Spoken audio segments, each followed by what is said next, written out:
Am I in charge of this? Oh my God. This could, What could go wrong? yeah, we're about to find out. So I'm Andy, and I'm Sophie's dad. And I'm Mike, I'm Beth's dad. And we've got apologies from Tim, who's Emily's dad. He has to work. So he's got a very responsible job, and he just couldn't get away. He would love to have been here, but he can't make it. Come on then, Mike. So this is Sophie, my daughter. She was 29, a nurse up in Edinburgh. Seemed to be living a good life. And then autumn of 2018, she split up with her husband. She walked away from him and was going through a bit of a crappy time. We were worried about her, but we weren't worried about her being suicidal. You just worried about your kids being happy, don't you? And she was just in a bit of a messy state, a bit of an emotional state. And then out of the blue, on December the 19th, 2018, she took her own life. She actually sent messages to various people, went and was missing for 3 days, and her body was found on December the 22nd, and our world disappeared, really, into a big black hole. We were broken, shattered. You hear lots of words, don't you, Mike? But whatever words you use can't explain how you actually feel. That afternoon, when we were trying to work out how to breathe, never mind anything else, we did talk about that afternoon, trying to create something positive out of Soph's life. We didn't know what it was. Go on, my man, press the button. Over the Christmas, we were looking to organise a funeral. We did actually decide to have Christmas. We went ahead and had a very tough time, but we didn't take the decorations down. But in the middle of it, we were organising this funeral, and we were introduced by a friend of mine to these people, Papyrus, Prevention of Young Suicide. It's a UK national charity. Never heard of them. Why should we? Because suicide wasn't something that happened to us and our family until it did. It turned out, go and have a look if you don't know Papyrus, go and find them. They're doing brilliant work across the country. I won't take time explaining what they do now, but they were perfect for us. So we supported them at Soph's funeral and raised several £1,000s for them. I subsequently then ended up running several half marathons, which obviously I'm not built to do, but also raised quite a lot of money using the Run for Sophie hashtag. So that was me at the start of 2019, and I got really heavily involved in Papyrus, and actually working with this suicide prevention charity really helped me and my family cope with our grief. Okay. I'll do Tim's bit, should I? Well, I'll talk about Emily if you want. Go on then. Yeah. This is Tim's daughter, Emily. She took her life just before lockdown, basically, and the thing is, she died just about 6 days before I lost Beth. She was just 19, talented artist, very much life and soul of the family, but she had a late diagnosis of high-functioning autism. And Tim will tell you very openly that he had struggles with Emily over the years. She'd had several suicide attempts, she'd self-harmed, but before lockdown came, she was in a far better place. She had her own little Mini, she was driving around, she'd love to go to the gym, she had a job, and she was, he tells you she was in a good place. The thing is, I think lockdown pushed her into all her coping mechanisms had disappeared, and she actually did write a suicide note. So, basically was Emily. You'll find when we tell our stories as well, all our girls have very different stories, but obviously the one factor is that they were all beloved daughters. So is there anything else you want to add about Emily? I'll come back to this notes, actually, but not now. Okay, we'll move on to Beth then. Okay. So this is my Beth. Beth was just 17 when she took her own life, 28th of March 2020, just as we were going into lockdown. We never saw it coming. Beth wasn't known to any services. We didn't know she was particularly struggling, but looking back, there were signs. She was incredibly gifted. She was trained to be a vocal artist. She could dance. Basically, she belonged on stage, razor-sharp wit. She was the most loving child growing up. She was the child who used to ride on my shoulders, hold my hand, could get away with anything by just saying, "Dad, I love you." She had ambitions, she had aspirations, she had basically the world at her feet. She was there 1 minute and gone the next. I do believe that lockdown played a huge part in this. Her gigs were being cancelled, her social life was being cancelled. She loved college, she was organising the end of term do. She couldn't go out and see her friends, and I think everything basically just built up. It obviously it smashed my family to pieces. Andy says that, you don't know how to really describe it. The whole world changed its colour. The whole world became black and white. I went from, I suppose, a stereotypical strong firefighter who dealt with life and death many times into basically a suicidal mess. I couldn't even see my family. I couldn't focus on them. I couldn't communicate with them. And this went on for a long time. And I planned to take my own life. I'm in a different place now. It's obviously not all good. This is what suicide does. I went from, I suppose, a protector of my family into absolutely nothing. I lost my little girl. This is the true definition of being absolutely heartbroken. To lose my youngest daughter was just, beyond anything. So I've got to be Tim now. You're not tall enough. No, I'm not. Or posh enough. So there we were, 3 suicide-bereaved families in different parts of the country. I'm in Cumbria, Mike was Manchester, and Tim Norfolk. And then about 3 weeks after Beth died, Tim's eldest daughter, Annabelle, came to him. Annie's a beautiful young woman. She was a newly qualified teacher. Mega sensible, isn't she? Yeah. Really sensible lass. And she came to Tim and said, "Dad, I've been talking to this bloke in Manchester." This is in lockdown. And Tim went, "You what? Think what we're going through? Who is it?" So this 50-year-old chap, really? What are you doing? Anyway, she said, hang on, let me explain. And what she'd done, somehow on the internet, she'd spotted this story of a family in Manchester going through something that looked very similar to what her family was going through in Norfolk, and reached out and ended up speaking to Mike's middle daughter. And that conversation led to Annie speaking to Mike. And so eventually the 2 dads spoke to each other, which was early summer 2020. Yeah, it was. I was totally lost. But the thing is, sometimes I'm surrounded by people who loved me, people who cared, people who wanted to help, even though we were isolated with lockdown. But Tim understood. He was in the same position as me. We both had to go through funerals where we only had about 8 people at the funerals. Our girls had gone. But we spoke and we got on, like it was meant to be. I wasn't speaking to anyone else, but I was speaking to him. And he's played a very big part in me actually still being here, believe it or not. So it went on, didn't it? So... Well, then you found Papyrus as well, didn't you? I did, yes. I was attracted to Papyrus as well because it was a preventative charity. It was targeting young people. And the thing is, even though I was in the place I was, there's still something within you that says, fight back, somehow fight back.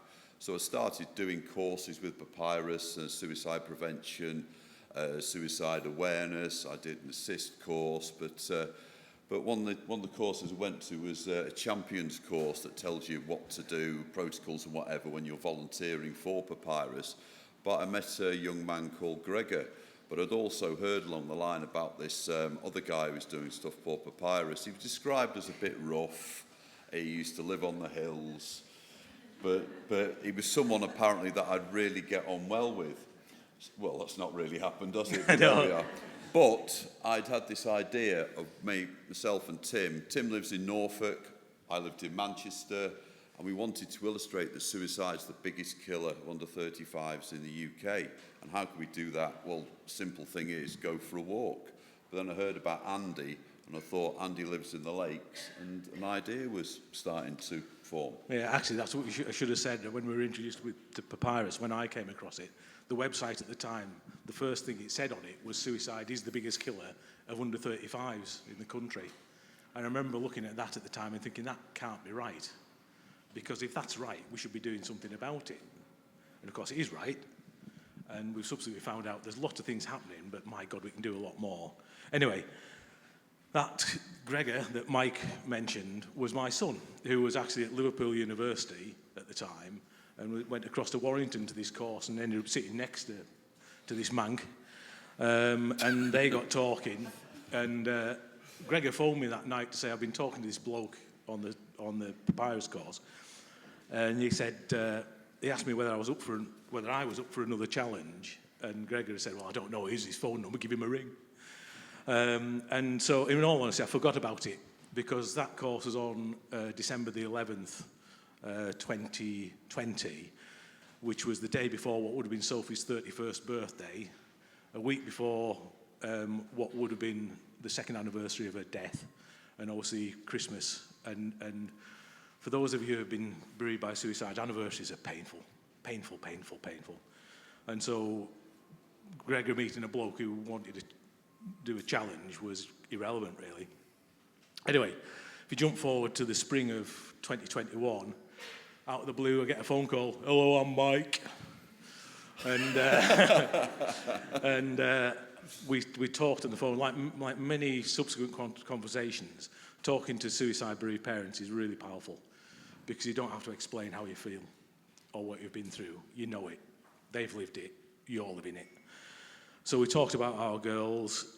Mike explained about Tim and how he saved his life through talking. And we ended up agreeing to meet. Went for a walk, didn't we? We did. Near Kirby Stephen up in Cumbria. Just a short walk, but emotionally charged, to say the least. So by the time we got back to Mike's van, I was about knackered, really, but just emotionally drained. But Mike had said about having this idea to show that suicide could happen anywhere to any family, and by walking between our family homes, so from Cumbria to Manchester to Norfolk. And I thought it was a brilliant idea, actually. This is us when... 300 miles. It was. Well, you said it was 280, actually. Actually, we go on to the next slide. Can't win, can I? Get your next slide up. And do you not want to talk about the shirt? No, we need to come back to that. They're in the wrong order. This is Mike's master plan that he showed me in the back of his van. It's a 2010 Road Atlas with a dot on Penrith, a dot on Sale, a dot on Derby, and a dot on Kings Lynn, with a line, 4 lines drawn between it, marked off in 20 miles. That's all I had at hand. I know. I did. Once I stopped laughing, I thought, oh, that's a bloody good idea. I did use a ruler as well. But we ended up coming together. If you want to go back to the one before, this is us actually meeting in Mike's house in spring, early summer 2021. It's the first time we'd ever come together. And we'd all agreed that it's a great idea, let's do it. We got quite excited about doing it, didn't we? It came together very, very quickly as well, to be quite honest. Yes, we're all motivated to do it. So this was the first time we met, as Andy says. We chose our shirts very carefully, as in Andy had to go for a wee, had 3 shirts, and we left him with the white one. And usually it's got bits of breakfast and food down it and everything. But but we've always worn the same colour shirts. I didn't wear this shirt while I was having my breakfast this morning. It's good to jump on 2 slides, I think. Yes. Okay, so that's the better version, isn't it? It is. So this is what the plan ended up as. It was 3 Tim, I think, came up with the name, 3 Dads Walking, does what it says on the tin. 3 dads, 3 homes, 300 miles. We got support from everywhere. My background is in the outdoor trade, outdoor retail. So I knew a lot of people who could supply us kit where necessary. Ordnance Survey got behind us and fired us loads of maps, didn't they? Which made the planning easy. Yeah. This website here is actually a tracker. We carried a tracker so people could find us as we walked. So go on, Mike. Let's get on a slide. I think we started walking. James Bond. There's a thing. We started walking in October 2021, but by the time we got there, the BBC had got behind us. A friend of mine's a BBC reporter in Newcastle, and she said, "I'm sure I can get this on BBC Breakfast." And the team at Breakfast had got us on the sofa, got you on the sofa, hadn't they? The week got before. Me on the sofa. Yeah, but basically on the sofa, I just everything I had bottled up inside, I just let them have it.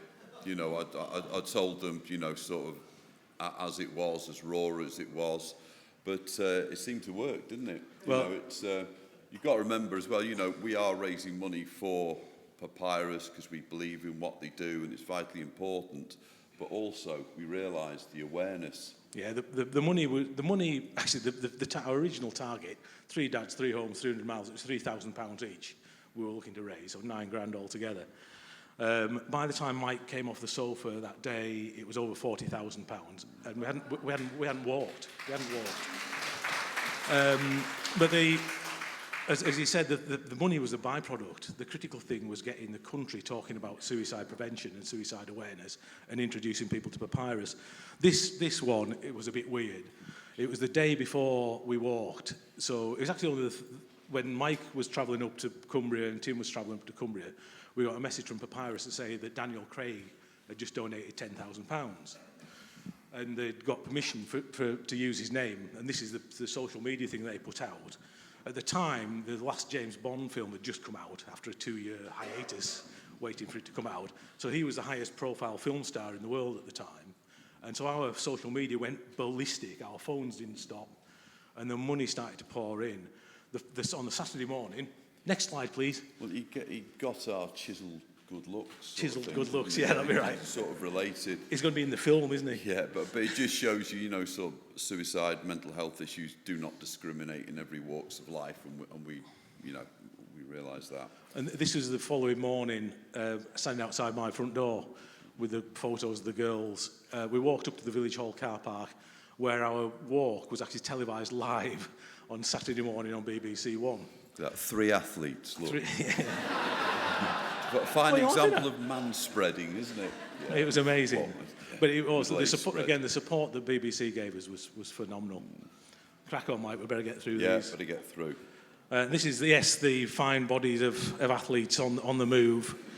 We do actually realise how ridiculous we look, but I think a lot of people got that as well. Because stereotypically, men don't talk. You can't shut us up. We really haven't got enough time to cover what's up here. I've got 20 notes there, but that won't happen. But we know how ridiculous we look with the flags and whatever. But we just worked, didn't it? Well, we'll keep going. As we walked, we were, oh God, my God, that's a shock to the system. That's me at Old Trafford, or is it Old Trafford? He's a Red, yeah, and I'm not. I'm a Man City fan. Yeah. But because the route took us through right next to Old Trafford, we were invited in. And this is any of you who follow football over the last 30, 40, or maybe 50 years, actually, now I think about it. Lou Macari, who's a Man United and Celtic legend, invited us in. And he's a lovely man, isn't he? He is a lovely man, yes. He lost his son in 1999, lost Jonathan to suicide, so he relates. Absolutely. And he did say, I hear Daniel Craig gave you £10,000. I'll give you 10,001 so I can beat James Bond. But as we walked, we met people. Every single day, we met people who've been touched by suicide bereaved parents, and we kept having conversations to all kinds. Put it there so you can press it as well. There we are. So we could talk to you about all these people, but we just don't have time. Yeah. But we kept having the same conversation as we walked, which was, we didn't see it coming. It came out of the blue. Yeah. You know, we heard already this morning that 70% of the people who take their own lives are not known to the mental health services. And people kept saying to us, why, if this is the biggest killer of our young people, why didn't anybody tell us? Why didn't anybody tell them? So by the time we got to the end, oh no, Sale, better talk about Sale. Yeah, it was a very emotional journey, obviously walking as well. We rarely ever walked alone. And you've got to remember, we're 3 bereaved dads walking, and we've been joined by people breathed all along the way. We walked through our hometowns. This is walking through Sale, where I come from in Manchester. Bethy was a big part of Sale. Obviously, you know, she was dancer, she was singer, she was well known, she was a social butterfly. But you realise, you know, that this is the ripple effect. It affects so many people. And this is walking past her primary school there as well. You know, more strong stuff. I mean, it was very... The kindness of people on the way was absolutely incredible. People put us up every night, whether it was in all kinds of places, didn't we? Whether it's B&Bs, hotels, people we hadn't met put us up. Bishop of Derby. Bishop of Derby, yes. Name dropping a bit. Yeah, Bishop of Derby washed our washing, basically. Underpants. Yes, very good. Yeah. No, we met some extraordinary people on the way. But also, there were messages of hope out there as well. When you meet people who've often tried to take their own lives and have been in crisis and despair, but now they're telling you, you know, I'm happy, I want to be here now. And you realise that there is hope out there. You know, if we put the work in, you know, we can stop people's families going through the absolute hell of losing someone to suicide. You know, it's worth taking the chance. Everything you're talking about today. But as we walked, we were realising we need to go right back upstream. We need to do far more in schools. And that will take the pressure off all the services you're pushing out here. So it goes back to that question we kept getting asked. But this is us walking into the finish at Shoulham, Tim's home village, 15 days after we'd started. And it was that, why didn't anybody tell us? Was ringing in our ears from all these suicide-bereaved parents that we'd spoken to. So the picture here on the right-hand side is Alison, our friend, the BBC reporter. Again, we were broadcast live on BBC Breakfast on a Saturday morning. And the question that she asked us as we crossed the line was, what's it like to finish? And the answer was, we haven't finished. No. We'd finished the walk, but we knew we had to do more. Come on, Mike. So the thing we did, we actually went and had a look at the school curriculum, because we kept thinking, well, where do our young people find out about information on risk? So obviously they get talked about drugs and knife crime, road safety. What's in the school curriculum? And so we looked at the RSHE, the Relationship, Sex, Health, Education bit, and a lot of great stuff in there. Certainly the fact that a lot of mental health issues are covered is fantastic. But the word suicide did not appear once. Suicide prevention did not appear. So we actually wrote to the government to say, why don't you talk about the biggest risk to our young people's lives? So we ended up with a couple of responses. One was an awful letter from the Department for Education, which was a classic politician's letter justifying how much money they'd spent and what had happened. But it also indicated that suicide prevention isn't compulsory in schools. Schools may talk about it, but only to older pupils. And I've got to say that really wound us up. Because when we talked to so many parents of 11 and 12-year-olds and younger who have taken their own lives, why only talk to them when they're 17? Anyway, This is us just Can I have a go? Go on. You must. The fact is that, you know, we started to develop a belief that if we don't invest in our kids, you know, what's the point? We've got a general election coming on at the moment, and all the parties are talking about what we do for the future. Our kids are the future. We need to get back. We need to invest in them. We need to invest in their mental health, their well-being, and their life skills. Because basically academic qualifications are worth absolutely nothing if you don't have that. So, you know, this was just picking up pace all the time. We talk about this all the time, especially with John Moores University are trialling something called MAPS at the moment. Anyone from Australia here may appreciate what it is, a multimodal approach to preventing suicide in schools. But that's a whole school approach. And the point is that I was one of those fathers. If I'd known about what was going on, maybe picked up the signs with Beth, I maybe could have done something about it. So I lived in blissful ignorance of what was going on right under my nose.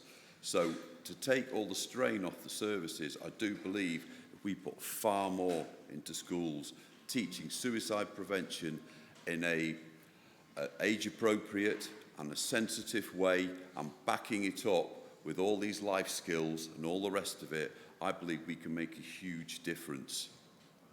Right, we're going to rattle through these quickly. What happened after that meeting that we had was with Gillian Keegan, who was then Health Secretary. We have forgot to say that the first walk is actually a book. Yeah. 300 Miles of Hope. The book comes up later, I think. Okay, go on. But we had a meeting with Gillian Keegan, who was Mental Health Minister.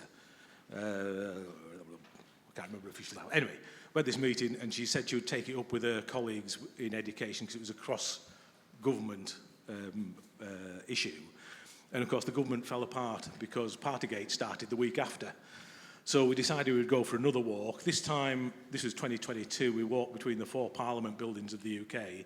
So we actually had a flight out to Belfast, where we walked from the Papyrus office to Stormont, then flew to Edinburgh, where we walked from Edinburgh to Cardiff. We thought we'd double the mileage, didn't we? 600 miles. 600 miles. And we finished outside of Westminster, raising money again all the way. By the time we finished this walk, we'd raised about £600,000. Yeah, just keep going. Again, we carried a tracker, so we were met by people every day. Suicide bereaved parents, people touched by suicide every day. We'd accidentally created a safe space where people came and shared their stories with us. And you could see how beneficial it was, how helpful it was for them to talk to other suicide bereaved parents. Go on, Mike, we'll get to the end of this. Some oddities.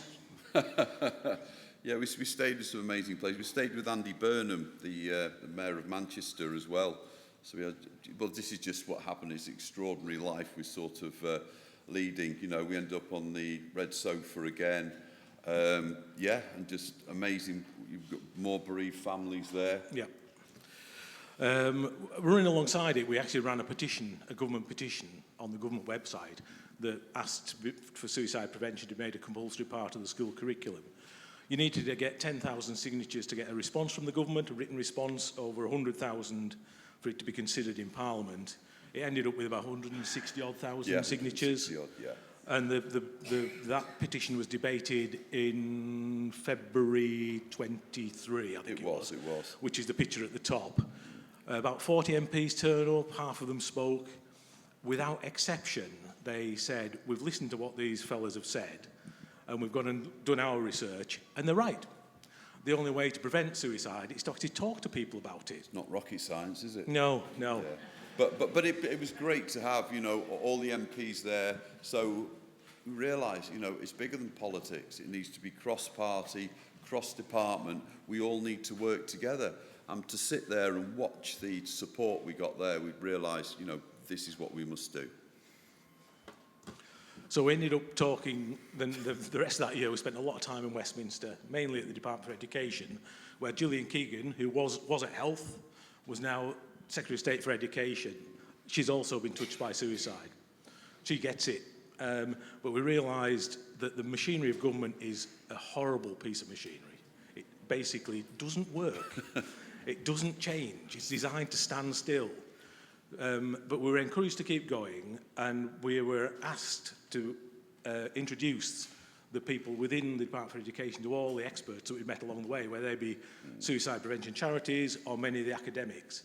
And there were a series of meetings last summer that had people sat in front of the people who were going to write the new curriculum, and without exception, again, they all said, we've got to talk to young people about suicide prevention. Yeah. We need to give them the understanding and skills to equip them to head off, you know, prevention being better than cure.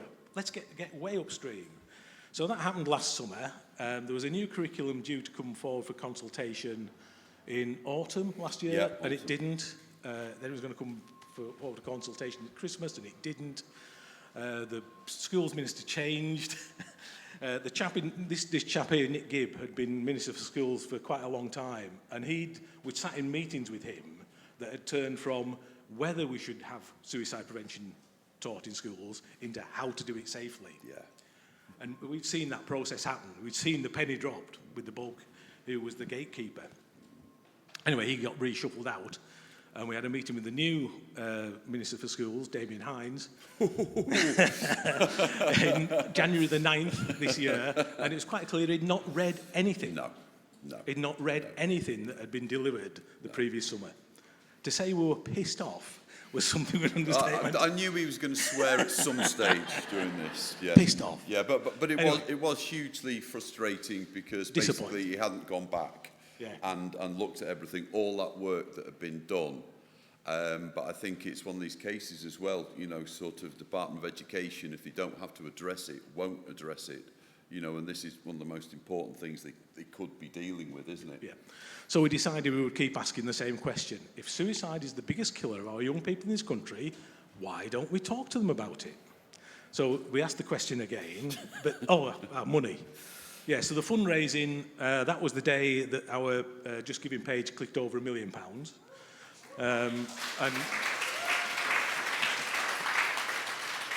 So it's now pushing about 1.5 million.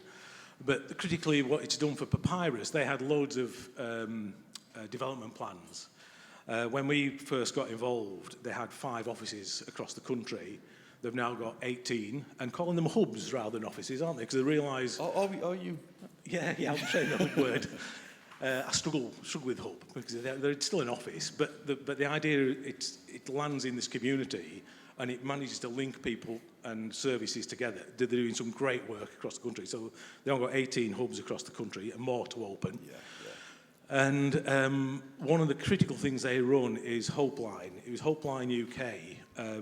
So it was a dedicated line run by, staffed by mental health professionals, so not volunteers, but professionals who actively intervened when people were in crisis. So young people could phone up and ask for help, or concerned others could phone up and ask for help.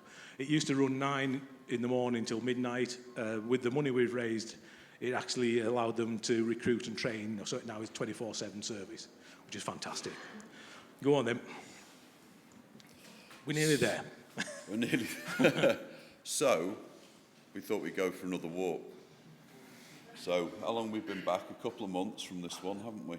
Yes. Yes. April and May. Yeah. No, it's only a month. It's only a month. Is it? Yeah. Yeah. You've forgotten already? Yeah. It wore me out, this one. It was a long way. Yeah, but what we had to have a focus with this. We had to have a target, and basically it was to raise more money for Papyrus, but also highlight they're out there, because we'd like every corner of the UK to know about Hopeline 247 and basically what Papyrus does. So it was basically it's to highlight everything they do. So this time we walked between newly opened offices or soon to open offices. So we started in Stirling and walked across to Edinburgh, where we actually met the First Minister, the last First Minister of Scotland, about 3 days before he resigned. But critically... It wasn't our fault. No, it wasn't. But critically, we were introduced to Morag Williamson, who was the suicide prevention lead within the civil service in Scotland.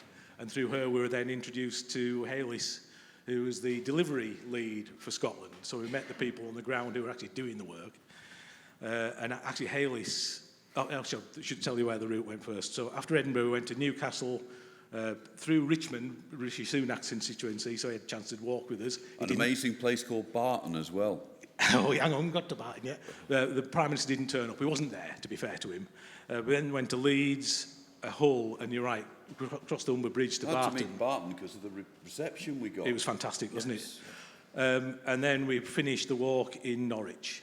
Along the way, actually, this time we met loads and loads of young people. Loads of young people. They're the most inspirational, aren't they? Yeah, that was refreshing itself, for schools to come out and to wave flags. Some of them were primary schools as well. They're having a conversation about there is help out there, about their mental health, about their well-being, and that's all good, But when we're having conversations as well with secondary school children who want to talk to us about this and want to engage, you think, wow, it's us adults who are stopping, them being able to prepare themselves for life, for the struggles in life. They know about mental health. They know about suicidal thoughts. And if we don't teach them in schools, they'll just go on their phones. And that is the most dangerous place. So we finished that walk in May. That was another 500 miles. So we haven't just done 300 miles, Ursula. We've done about 1,500. 1,400. Yeah. And it's been fantastic. And you can see we've lost weight. What's the next one? We've been fed absolutely relentless. We've nearly, the kindness people show, they seem to show it in food. Images from the second walk. Obviously, the last First Minister of Scotland in the middle, Keir Starmer, came out and talked to us. We have actually talked to Bridget Phillipson, who was the Shadow Secretary of State for Education, and Catherine McKinnell, who's Shadow Minister for Schools. So if they perform the next government, they all know us. In fact, Keir invited us to come down to offer advice. Yeah. So we'll see. And there is a man in a bath there. Yeah, John Bell is a star, isn't he? Yes. His son Jake took his own life 4 years ago. Yeah. And John was broken when we first met him on that second walk. Yeah, but he's now channeling his what a man. We've met many amazing people out there who've been bereaved by suicide, many parents who galvanised themselves, and they're extraordinary individuals to start their own charities, organisations and things to support others, and they're absolutely amazing people. Actually, I just realised, Paul, you're on this one, aren't you? Sneaking in the background. No, I know. It's quite impressive, isn't it? Good. We're nearly at the end. Oh, yes, more of the people. The support, honestly, the kindness that we get shown on these walks is phenomenal. It's a very, very privileged position we've accidentally put ourselves in, where we receive the love and kindness of people to carry us on the way. And all the time, people keep saying, keep doing it, keep talking about this, you're making a difference, which is one of the reasons we're here today. And this is us finishing with your dog going to the wrong dad. There's Monty, he's been there at all the finishes. Yeah, he's having a go at Tim's foot. So that's us in Norwich. Yeah. And again, the question was, what's it like to have finished? We haven't finished. No. We have not finished. And I don't think we ever will. No. To be quite honest. I mean, the point is, isn't it, that would our girls still be here if things had been slightly different? And there is a chance they would be. And that's why we carry on. Actually, book. Actually, one of the things before we go on to the book. People ask about how challenging it would be to talk to young people in schools about this really difficult topic. It is challenging, but we have seen it done many times. Yeah. From years 7 till 6th form. Yeah. As well. And brilliant. It's been extraordinary. Yeah. And the one thing that sticks in my mind is I would rather have had my daughter come home and ask me some really challenging questions at the age of 11 or 12 than having to stand up and deliver a eulogy at a funeral. Yeah. I mean, so, the fact is, when I've seen it taught, they're engaging lessons. The kids are allowed to laugh, they're allowed to interact, and they walk out the lessons smiling and laughing, and they know why they're being taught it, for themselves, for their families, for their friends. And you've got to remember, they'll become the parents, adults one day, and that's why we've got to do it. All right, hey, we're going red, that's exciting. We've got to mention the book. We actually wrote a book accidentally about the first walk. So that's out and available in bookshops and online now. So if you want to buy that, it's out there. If you want to know more about us, take a look at our website, threedadswalking.uk. There's all kinds of stuff on there, lots of information about Papyrus. If you want to go through it, we've got a daily diary, blog, video thing. You're very good at that. Yeah. Which we make up as we go along. And then, I think we're nearly finished, I think. Everything done in aid of Papyrus, of course, and that's what we're still working out there as ambassadors. But the reason we're here is not by choice. No. It's by the decisions, awful decisions these girls made. And we really believe that we can prevent so many other families going through this as well, just by putting small changes in. Well, small and big changes, but I think we can make a difference. Thank you. Thank you.